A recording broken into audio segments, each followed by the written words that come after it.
안녕하세요. 인사이트 텔러 책 읽는 사자입니다. 여러분, 오늘은 매우 유익한 시간이 될 것 같다는 제 개인적인 느낌이 드는 영상이에요.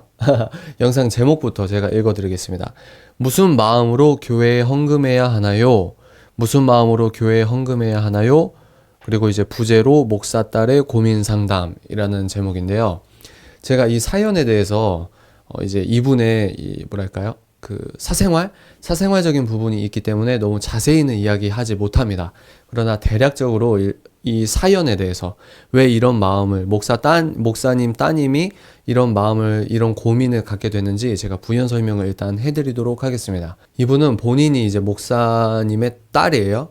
근데 지방에서 이제 작은 교회, 우리가 뭐 개척교회라고 표현할 수도 있고 미자립교회라고 할 수도 있고, 그러니까 재정적으로 탄탄하지 않을 수 있는 그런 교회, 이제 그런 교회에서 목회하시는 분의 따님이에요. 근데 이분이 이제 서울에 직장을 구해서 서울에서 직장 생활을 하시는데, 이제 서울에서 교회 생활을 해야 되잖아요. 근데 이분은 지금 서울에서는 이렇게 재정적으로 좀 탄탄한 그런 교회 다니신다고 하더라고요.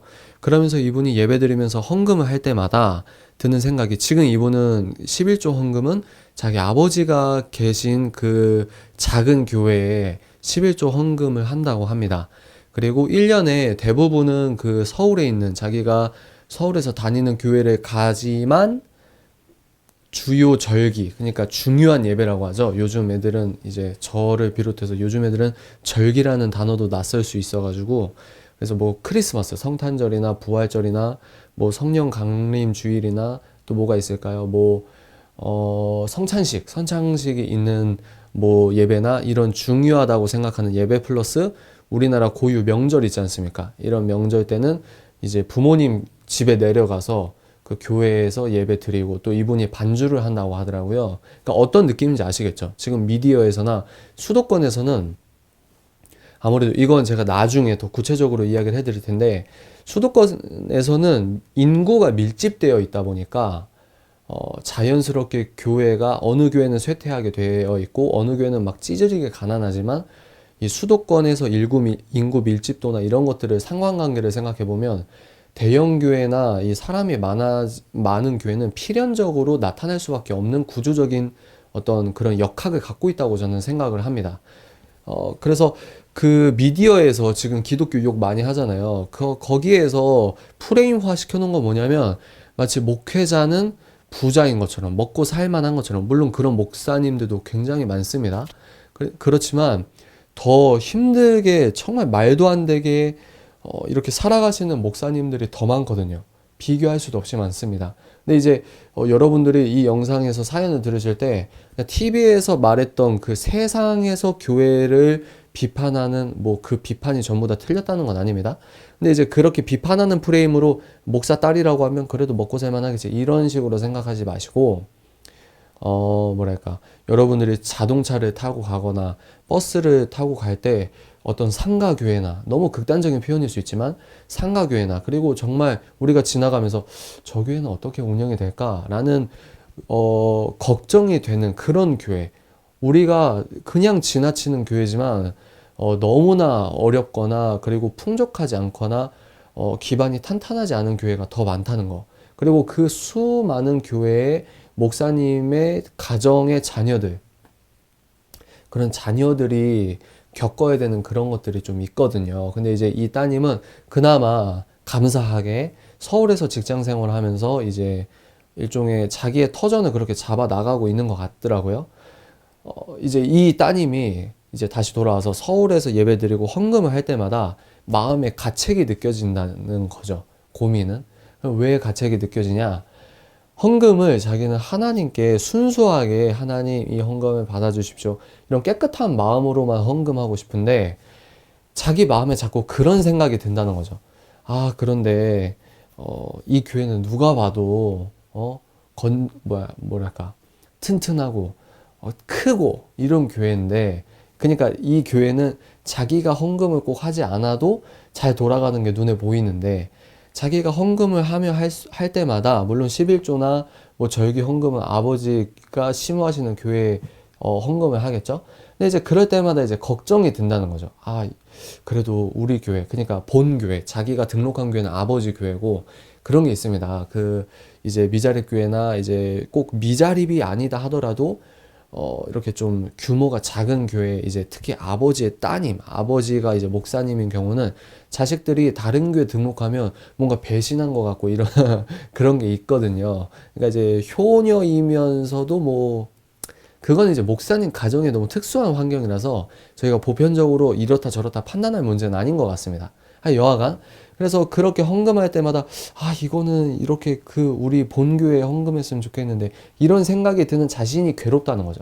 이게 하나님 앞에서 덜 거룩한 모습이 아닐까, 이게 인간적인 생각이 때가 탄 거 아닐까, 이렇게 고민을 하고 있다는 말입니다. 참 재밌지 않나요? 여기에서 여러분들이 또 이제 교회 다니시는 분들 중에서도 불편러들이 있습니다.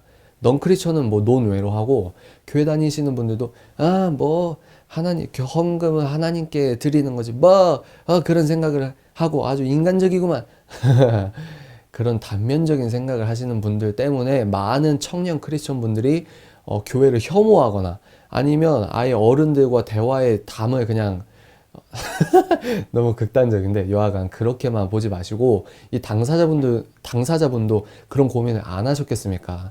세상을 너무 단순하게만 보는 유아적인 사고관이라고 저는 개인적으로 생각해요. 너무 폄하하나? 그분들이 폄하하는 거지. 여하간 이제 그래서 제가 이 사연을 받고 세 가지를 생각했습니다. 세 가지. 오늘 그 이야기를 해드리겠습니다. 첫 번째는 이게 덜 거룩한 거 아닌가라는 그 생각에 대해서 제가 이 얘기를 해줬어요. 뭐라고 얘기했냐면, 우리는 이 팀 켈러 목사님의 그 기독교 변증서인 하나님을 말하다라는 책에서도 그 부분이 잠깐 나와요. 무슨 말이 나오냐면, 우리 기독교가 다른 종교와 다른 부분에 대해서 어떻게 말하냐면, 우리 기독교는 물질 세계가 물론 죄로 인해서 우리가 타락했지만 그럼에도 불구하고 우리의 물질 세계, 우리 물리적인 어떤 몸 이런 것들은 뭐라고 할까요? 더러운 거, 이렇게 거부해야 되는 거, 떠나야 하는 거, 이런 개념이 아니라는 거죠. 많은 크리스천 분들, 한국 기독교에서 이제 교회 생활 하시는 분들이 착각하고 계신 부분이 그 부분입니다. 생각해 보세요. 예수님께서 우리 물리적인 몸이나 물질 세계가 더럽고 타락하기만 하고 뭐 하나님께서 다시 이것을 뭐 깨끗하게 회복하시거나 이 개념이 없다면 예수님께서 뭐하러 더러운 몸을 갖고 부활하셨겠습니까? 예? 새로운 어떤 영적 어떤 뭐랄까요? 뭐 그런 존재로 슈퍼맨처럼 아예 다른 몸이거나 막 이런 몸으로 부활하셔야 되는 거 아니에요? 뭐하러 그 더럽게 로마 군인들이 망치질하고 사람들이 침 뱉은 침자국 있고 시체에 침자국 물론 닦았겠지만 그런 것 어떻게 더럽게 그런 몸에 부활하셨겠어요? 우리가 예수님의 부활은 신성시하면서 우리가 사도신경 뭐라고 하죠? 몸의 부활을 믿는다고 하잖아요. 그 몸은 다른 몸이 아니고 지금 이 몸입니다. 이 몸. 저는 예수님을 믿으니까 우리가 이제 마지막 날에 우리가 다시 부활할 걸 믿어요. 그러면 그 부활할 수 있는 주체는 뭐냐? 지금 이 말을 하고 있는, 이 육성으로 말하고 있는 이 몸뚱아리 그대로 부활한다고 믿는 겁니다. 이제 그 마지막 날에 우리가 하나님께 프리젠테이션 받은 것도 아니니까 어떻게 구체적으로 뭐가 어떻게 되고 이걸 알겠습니까만, 우리 기독교가 교리적으로 굉장히 중요하게 여기고 있는 핵심 교리들이 있잖아요. 그래서 여러분들이, 제가 그 목사님 따님에게도 이렇게 말했어요. 거룩한 것 같지 않다고 생각하는 건 여러 이제 원인들이 있겠지만, 우리가 착각하는, 그러니까 그게 이제 무지해서 멍청해서 이 개념이 아니고 정말 한자 뜻 그대로 알지 못해서 우리가 착각하고 하나님을 오해하고 곡해하고, 그리고 정말 성령 충만한 어떤 신앙생활을 우리가 잘못 이해하고 있는 부분인 것 같아요. 제가 왜 우리 기독교는 물질 세계에 대해서 타락했다 뭐했다, 물론 그게 맞지만 전적으로 나중에는 회복해야 될 게 이 물질 세계거든요.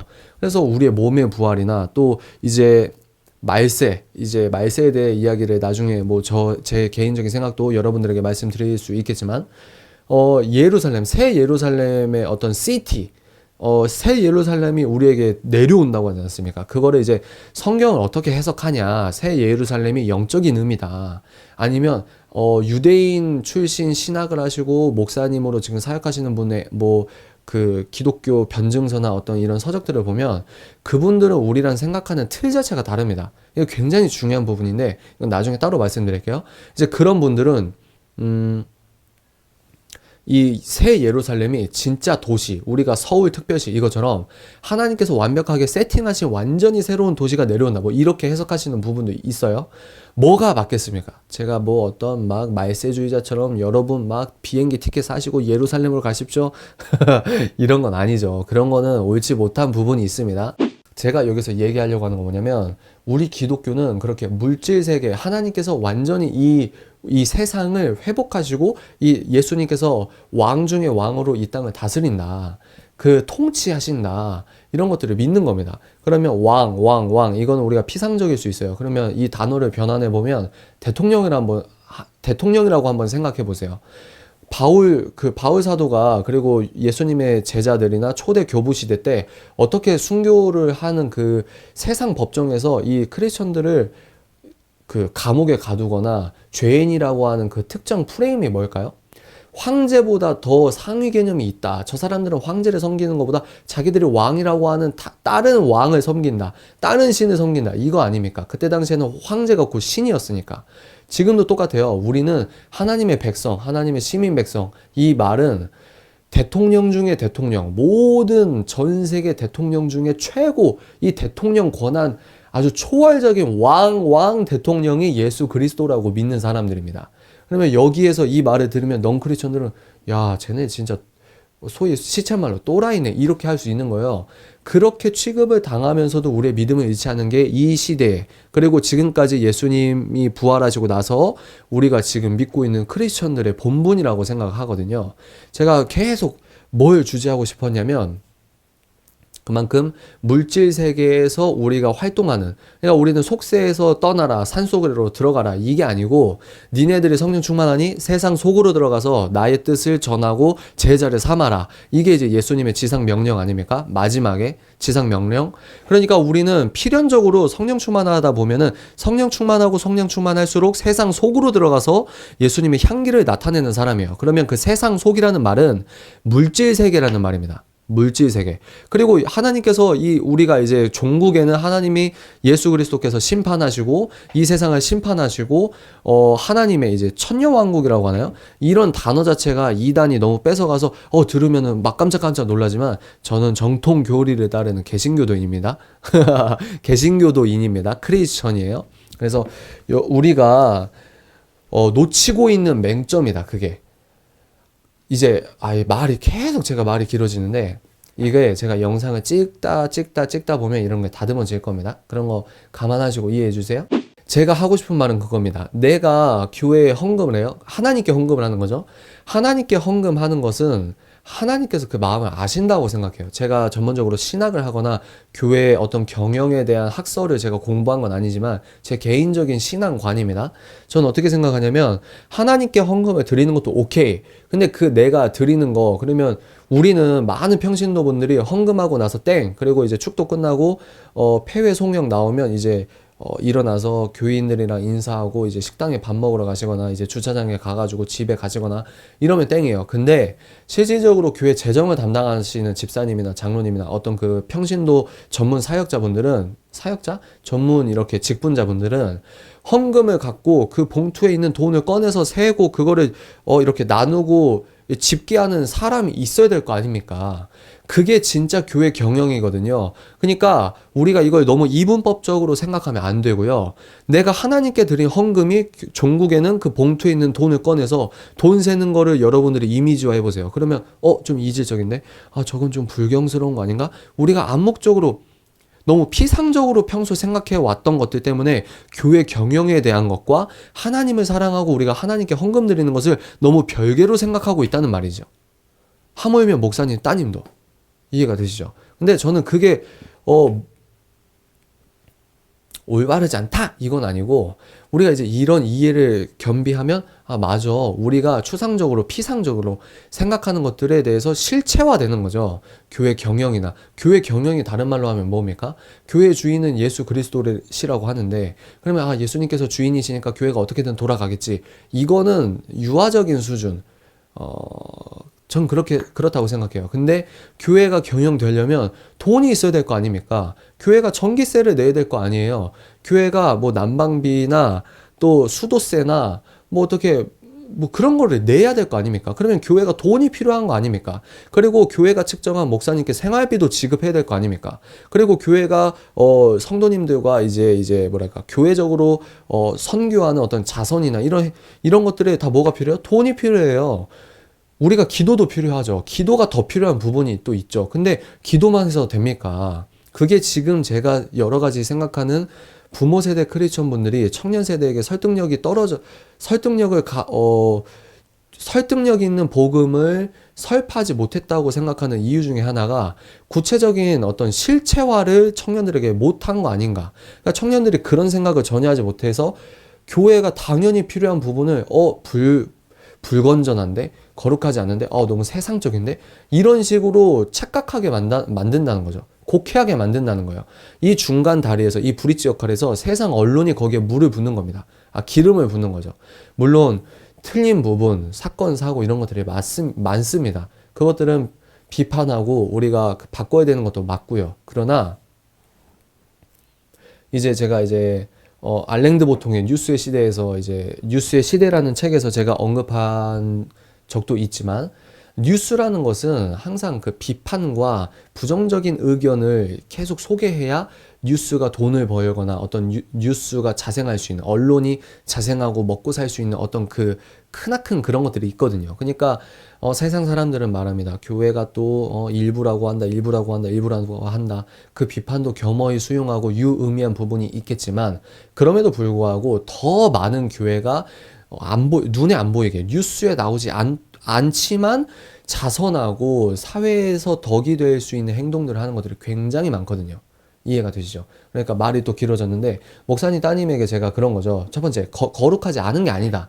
당신이 목사님 따님 분께서 교회에 헌금을 하면서 내가 교회 이 헌금 하나님께 드리는 이 헌금이 교회 재정에 도움이 될 수 있지 않을까라고 하는 그 물질적인 생각, 이 물질 세계에서 통용될 수 있는 실질적인 생각이죠. 그 생각을 하는 것 자체가 불경스러운 거 아닌가, 거룩하지 않은 거 아닌가. 그거는 착각이다.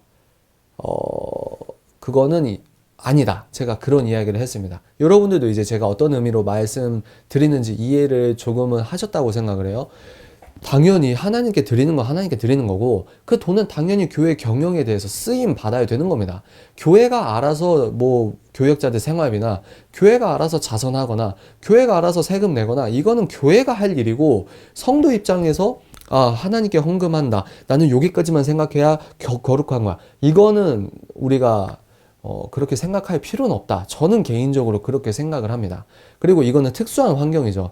작은 교회에서 목회하시는 목사님의 따님이라고 하는 이 특수성을 여러분들이 생각을 하셔야 합니다. 이해가 되시죠? 두 번째 제가 이 따님에게 말씀드린 거는 목회자의 딸이 갖고 있는 태생적 환경을 겸허하게 받아들이기. 그러니까 이 숙명이라는 단어를 숙명이라는 단어의 그 뜻은 약간 신학적으로는 약간 무리가 있다고 하는 목사님도 계시더라고요. 근데 우리가 너무 그렇게 세세하게 신학적으로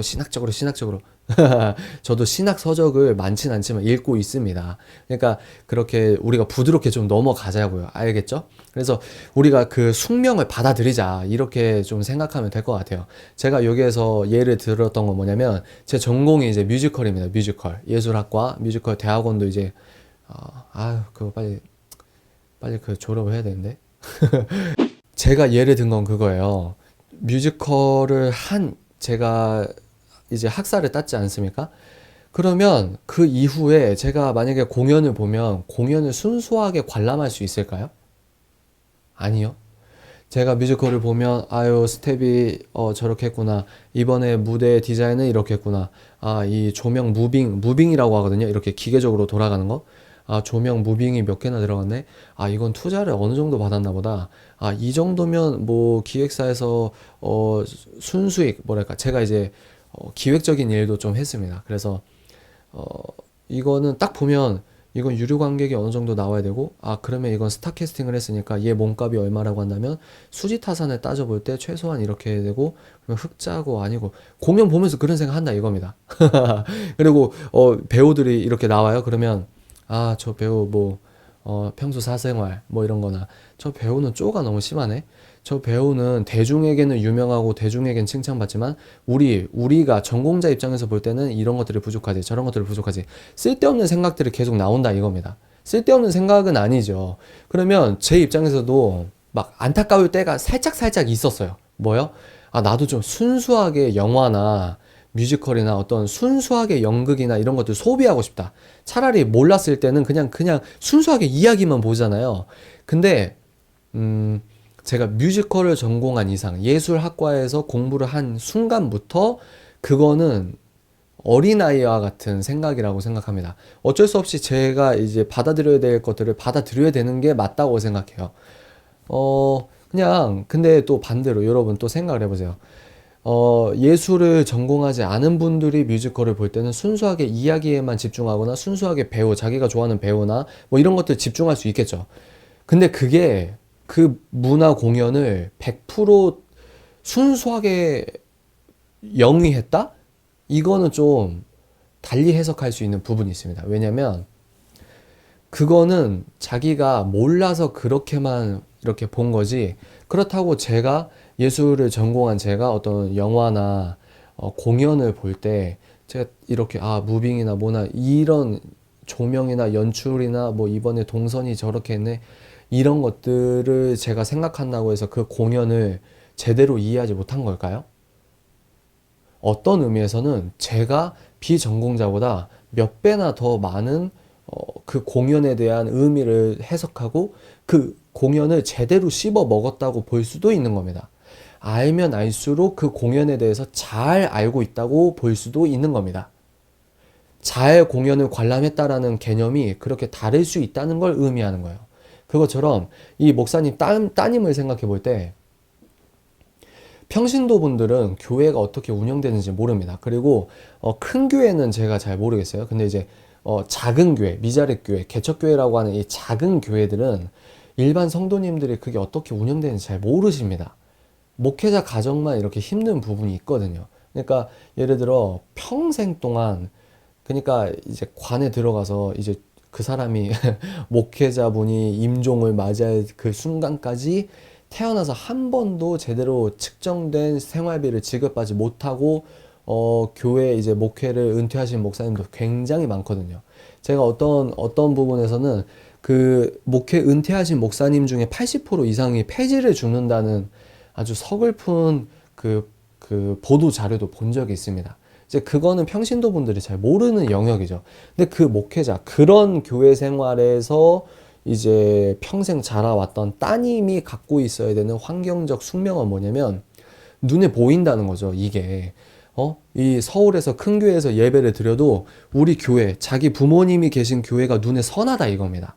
근데 그거는 지극히 당연하고 자연스럽고 어떤 부분에선 교회가 이 세상에서 교회가 존속될 수 있는 필요 충분 조건을 더 교회의 프로세스를 더 이해하고 있는 사람이죠. 그러니까 좀 예시가 좀 적절하진 않은 것 같은데 어떤 부분에서 교회 경영에 대한 전공 아닌 전공자라고 생각하면 될 것 같습니다. 그러니까 자기가 잘 알고 있는 거죠. 잘 알고. 뭐 이거를 어떻게 사람이 사고가 있는데 어떻게 이 부분만 따로 떼서 이 부분은 생각 안 할 거야. 어떻게 완벽하게 되겠습니까? 목회자 딸로서 작은 교회 목회자 딸로서 교회가 돌아가는 것들을 어렴풋이나마 잘 알고 있고 그리고 교회를 다니는 사람과 그 교회에 얹혀 살고 있는 그러니까 그 물리적인 교회에 방을 내서 살고 뭐 이런 것도 있겠지만 상징적인 의미죠. 그 교회에 얹혀서 정말 하나님께서 먹여 살리셔야 하는 그런 목회자 가정의 따님은 교회를 생각하는 프로세스가 다르다는 거죠. 이해가 되시죠? 그러니까 교회를 이렇게 생각하면서 더 잘 알면서 예배 드리면서 근데 그게 나쁘거나 그런 게 아니다.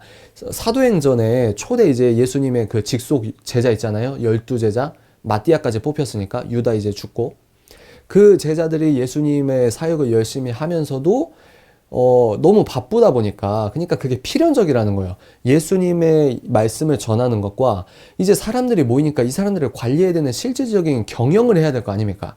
기획 경영 이런 걸 해야 되니까 이 사람이 예수님을 전해야 되는데 시간이 하루에 24시간밖에 없는데 잠잘 시간 빼고 이게 너무 바쁜 거죠. 그러니까 직분자를 세운 거 아닙니까? 집사님을 이제 믿음 좋은 사람들 중에서 존경받고 사람들이 인정한 사람들 중에서 집사를 세웠죠. 집사님을. 직분자를 세운 이유가 뭘까요? 기획하라는 거예요. 기획. 경영하라.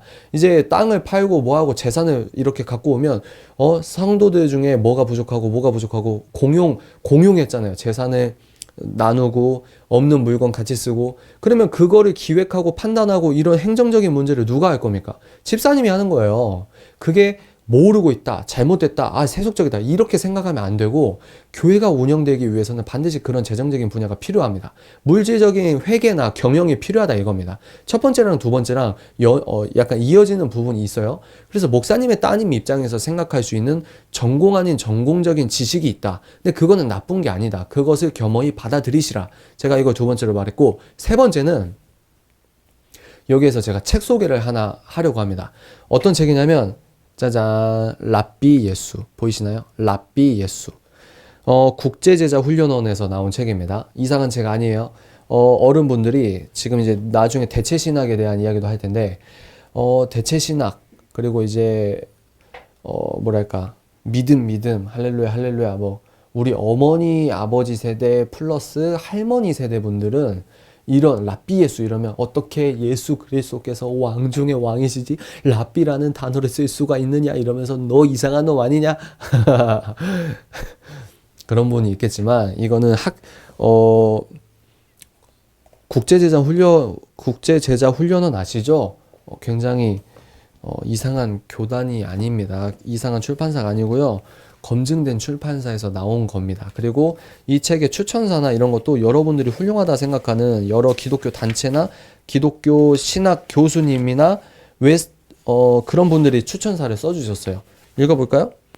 추천글을 백석대학교 신학대학원 구약학 교수분께서 쓰셨고, 합동신학대학원 대학교 구약학 교수분도 쓰시고, 고든대학 성경신학 연구교수가 추천사 쓰셨고, 또 웨스턴 신학교 총장분께서 또 쓰셨고, 그러니까 이상한 책 아니라는 거죠. 제가 왜 이렇게 막 구구절절, 아니 책임사자가 그냥 쪽쪽쭉 이렇게 설명하면 되지 왜 이렇게 구구절절 계속 이렇게 할까 이렇게 생각하실 수도 있어요. 첫 번째, 일단 제 네임밸류가 기독교계에서는 자리 잡히기 전입니다. 그래서 제가 어떤 주장을 할 때 최소한의 근거를 여러분께 같이 제시해야 여러분께서 이상한 컨텐츠 아닌가? 이런 부분에서 여러분들이 쓸데없이 걱정하실 수 있는 것들을, 그런 생각 낭비를 제가 최소화하기 위해서예요. 그런 걸 이해해 주시면 될 것 같습니다. 그래서 이 책에서 말하는 건 뭐냐면, 우리는 예수님을 그냥 예수 딱 이렇게만 아는데, 그때 당시에 유대인들, 특히 지금 메시아닉주라고 해서 유대인들 중에서도 예수님을 만나서 영접하시는 분들이 이렇게 빠르게 늘고 있죠. 근데 이제 유대인 분들이 예수님을 믿고 신앙생활하는 프레임 자체가 다릅니다. 이건 제가 나중에 정말 이건 중요한 얘기거든요. 근데 지금 이런 책들을 통해서 우리가 잊고 있었던 유대 민족의 복음 프레임을 점점 알아가고 있다. 그래서 이분이, 여자가 과학자분이, 이 책을 쓰신 분이 원래는 과학자였다가 하나님의 어떤 사명적 부르심 때문에 전공을 바꿔요. 그래서 막 이렇게 고대를 연구하는 거죠. 이스라엘 예루살렘과 그 언어와 그리고 그때 당시 문화 체계를 연구를 하면서, 우리가 피상적으로 예수님의 말씀을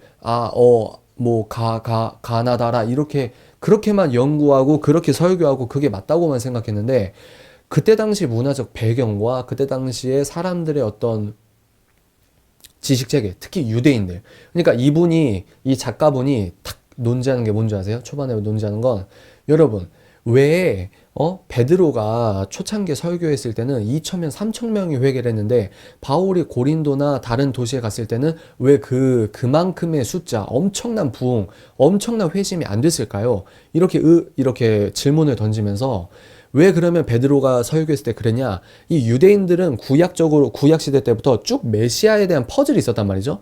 베드로는 그 퍼즐을 껴준 거예요.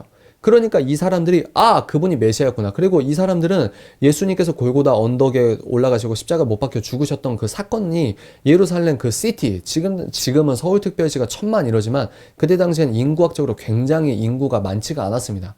그러니까 너도 나도 예수님의 사건을 알고 있었던 사람들이라는 거죠.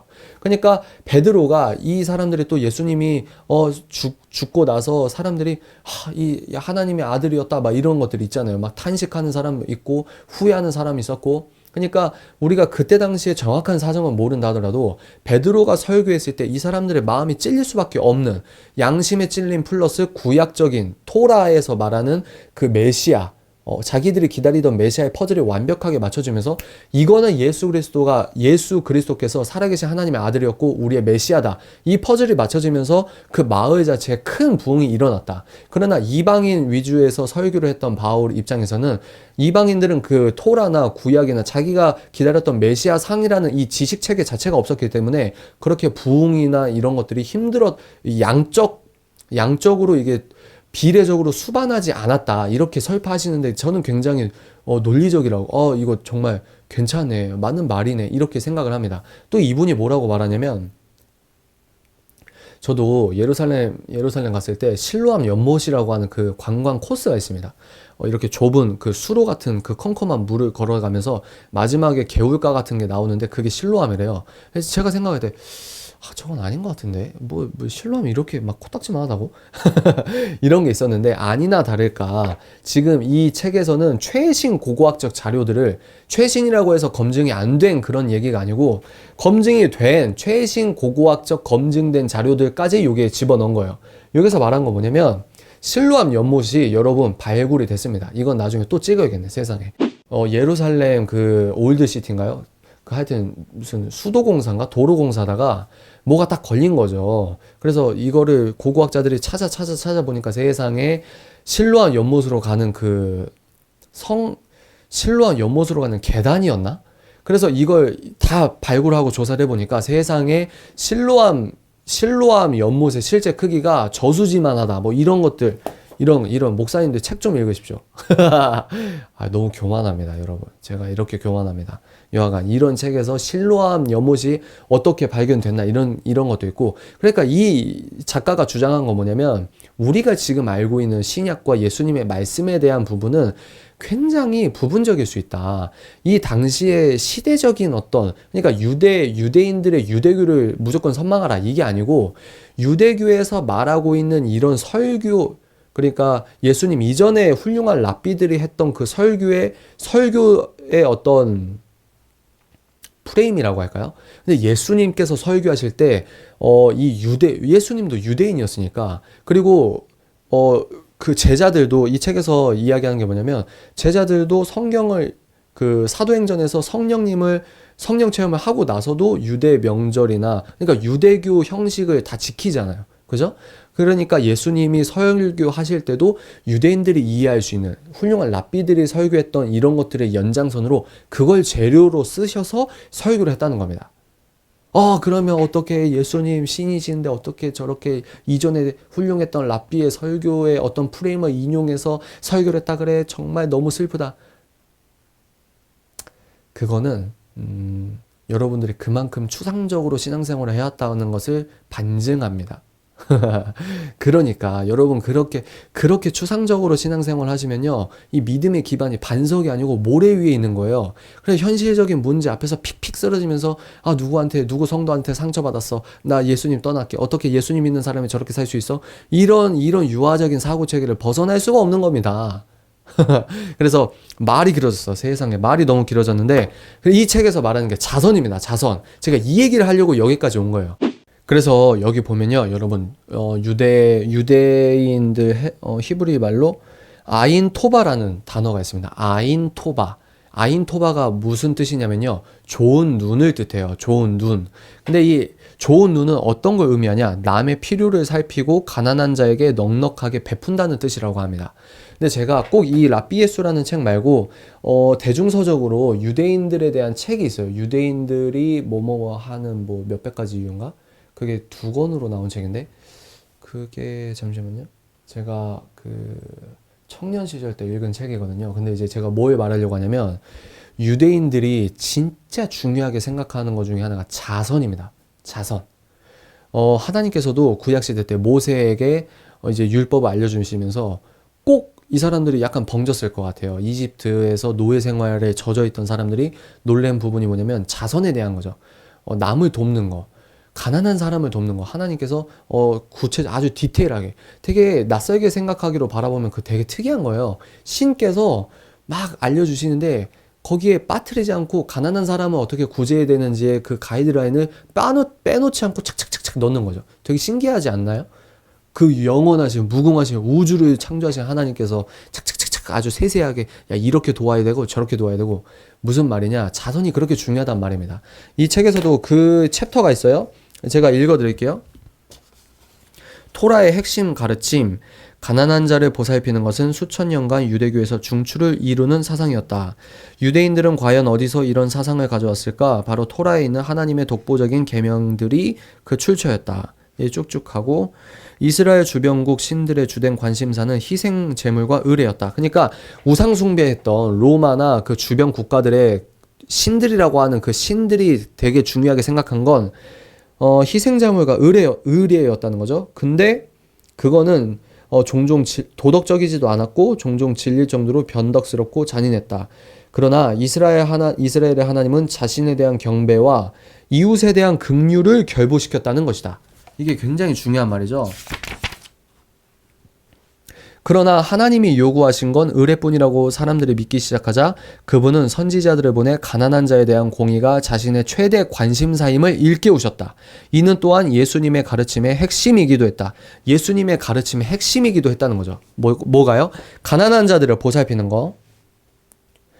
오늘날 사람들은 예수님이 유대인이었다는 사실을 안다 해서 과연 무엇이 달라질까 의아해 한다. 당시 문화가 바로 지금 그리고 여기에서 우리에게 영향을 미친다면 어떻겠는가? 쭉쭉 나가면서 그러나 토라의 남다른 특징은 사회적 약자를 향한 지대한 관심이었다. 예수님도 같은 부분을 강조하셨다. 우리가 예수님의 말씀을 히브리 배경 안에서 읽을수록 깨닫는 사실이 있다. 초대 유대 제자들처럼 예수님을 따르기 원한다면 매우 좋은 눈을 갖고 살아야 한다는 것이다. 아인토바를 가져야 된다는 거예요. 개신교도들, 예수님을 믿고 따르는 사람들도 아인토바, 가난한 사람을 구제할 수 있는 좋은 눈을 가져야 된다는 걸 뜻합니다. 세 번째, 이제 말이 너무 길어졌네요. 이 목회자 자녀분 따님에게 제가 세 번째 말한 건 그거예요. 아인토바다, 그거는. 아인토바다. 따님께서 갖고 계신 건 가난한 사람을 구제하기 위한 아인토바를 갖고 있는 거다. 이해가 되시죠? 그러니까 자기 아버지라고 해서 불쌍한 사람이 아닌가요? 자기 부모님 일이라고 해서 가난한 사람 일이 아닌가요? 자기 부모님이 가난하고 자기 가정이 가난하거나 물질적으로 이렇게 탄탄하지 못하고 이 기반이 흔들리면은 그런 것들을 당연하게 생각하는 것이 자연스러운 거 아닌가요? 여기에서 제가 좀 우려스러운 건 뭐냐면 많은 분들이 교회 목사님의 가정이라고 하면 그나마 먹고 사는 줄 아는 사람들이 많습니다. 그런 목사님과 가정들이 많은 것도 사실이에요. 그리고 목사 아들이 스포츠카 탔다 그런 것도 뭐 사실이겠죠. 근데 그거는 정말 극소수거나 소수에 속합니다. 퍼센티지가 제가 보도자료를 좀 확인해 봐야겠는데 더 많은 목사님의 자녀들, 그러니까 아까 예를 들었듯이 여러분들이 그냥 무심코 지나갔던 상가교회나 그리고 정말 누가 봐도 성도들이 안 갈 것 같은 그런 교회에서 살고 계시거나 그런 교회 목사님들은 정말 가난하시거든요. 이해가 되시죠? 만약에 그 따님이 그런 교회에 나와가지고 서울에 갔어요. 그래서 서울의 대형 교회를 다닌다고 칩시다. 그러면 자기가 헌금을 낼 때마다 자기 교회에 대해서 양심의 가책을 느끼고, 양심의 가책이라는 표현보다 마음이 안 좋은 거죠. 이거면 그 교회 전기세인데, 이거 하나면 그 교회 성도님들과 함께 나눌 수 있는 어떤 쌀값인데, 이런 게 왜 안 될까요? 그게 이상한 거죠. 그러니까 저는 이걸 예수 그리스도를 따르는 사람이 핵심적으로 가져야 되는 아인토바 마음을 이 따님이 가졌다라고 생각을 하는 거죠. 이해가 되시죠? 근데 이 영상을 보시고 만약에 신학을 전공하셨거나 뭐 교회 경영에 대해 다른 의견을 갖고 계신 분은 자유롭게 의견을 써주시면 될 것 같아요. 근데 이제 제 생각은 이렇다는 겁니다. 이 생각. 결론은 뭐냐면 이 따님의 사연을 통해서 제가 첫 번째 뭐라고 했죠?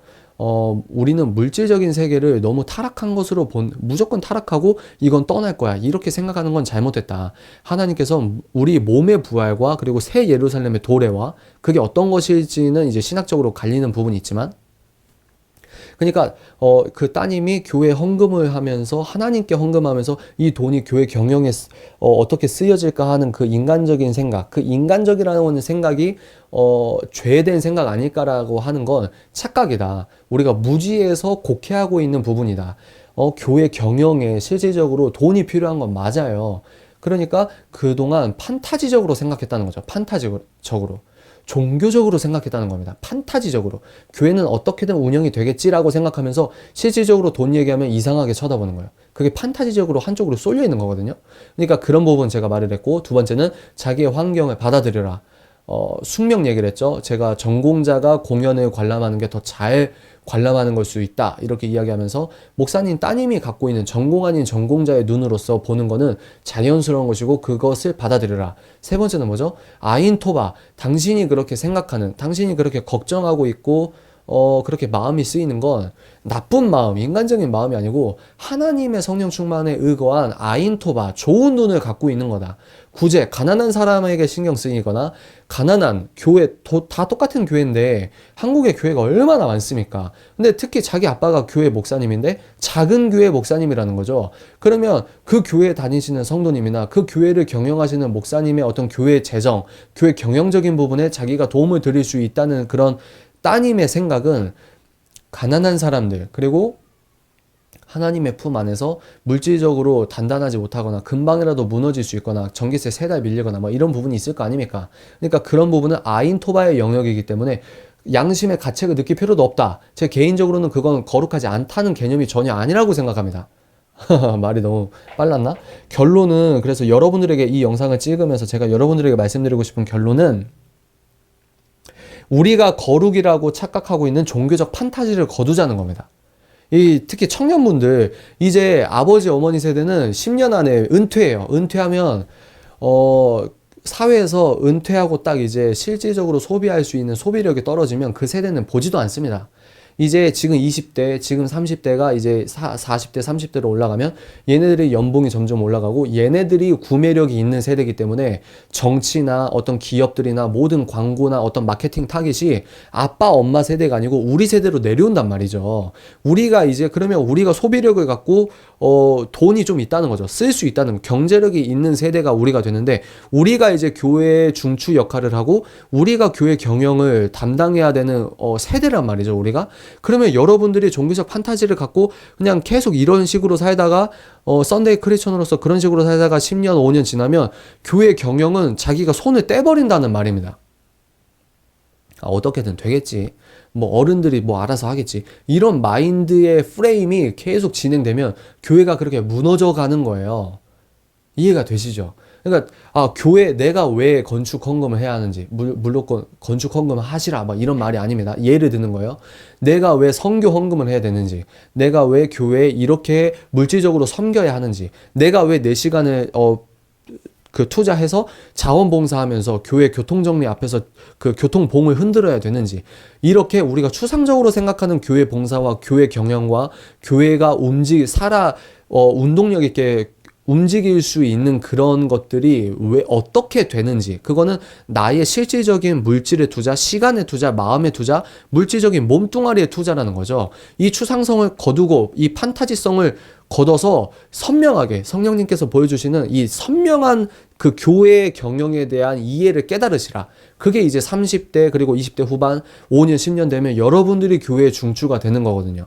이해가 되시죠? 여러분들, 우리는 안 읽을 줄 아는데 우리가 이제 집사님 되고 안수 집사님 되고 장로님 되고 권사님 되고 우리가 교회 그렇게 당회에서 우리가 회의해야 될 수도 있고 막 이런 거 아닙니까? 그래서 추상적으로 생각하지 마시라. 지금 특히 수도권에서 교회 생활하시는 분들은 교회 생활이 무슨 서비스 받듯이 예배 그냥 드리다가 그냥 가는 거, 너무 교회에서 운행하고 있는 프로그램에 몸담다가 가는 거, 그게 예수 그리스도 잘 믿는다고 착각하고 있는 프레임이 너무 고착화됐습니다. 그런 걸 파하시라. 이 사연을 통해서 우리가 투영하고 인사이트를 얻을 수 있는 부분이 굉장히 유의미하다. 그래서 여러분들에게 이 영상을 찍고 있는 것이거든요. 그래서 결론은 이겁니다. 작은 교회가, 그리고 또 미자립 교회가 바로 서기 위해서는 필요한 것은 성령 충만인 동시에 재정적 기반이다. 재정적 기반을 다른 말로 말하면 돈입니다. 돈. 이 돈.